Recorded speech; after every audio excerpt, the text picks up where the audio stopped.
Hello বন্ধুরা, স্বাগতম আমাদের আজকের ব্লগে।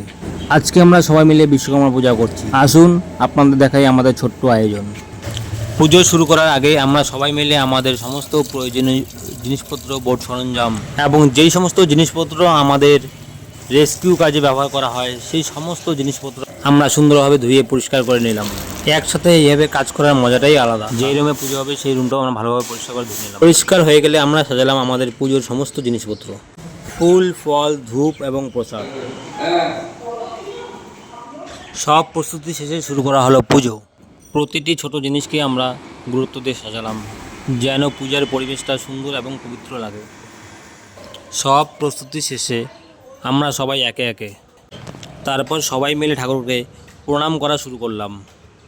প্রথমে একটু নীরবতা ছিল, তারপর সবাই মন দিয়ে ঠাকুরকে প্রণাম করা শুরু করলো। তারপর ধীরে ধীরে আমরা একে অপরের পাশে বসে একসাথে আমরা ঠাকুরের কাছে ভক্তি ও শ্রদ্ধা জানালাম। সত্যিই এই মুহূর্তটা খুব শান্তিময় এবং হৃদয়স্পর্শকারী ছিল। এই ছিল আমাদের আজকের ব্লগ। আশা করি আপনাদের ভালো লেগেছে আমাদের এই ছোট্ট আয়োজন। সহকর্মীদের নিয়ে এই ধরনের মুহূর্তগুলো ভাগাভাগি করার আনন্দটাই অনেক। এই ছিল আমাদের আজকের ব্লগ, যেখানে আমরা সবাই মিলে বাবা বিশ্বকর্মা পূজা করেছি। ছোট ছোট মুহূর্তগুলো, বোর্ডপত্র ধোয়া, ঠাকুরকে সাজানো, প্রণাম করা, সবই আমাদের মনে এক বিশেষ আনন্দ তৈরি করেছে।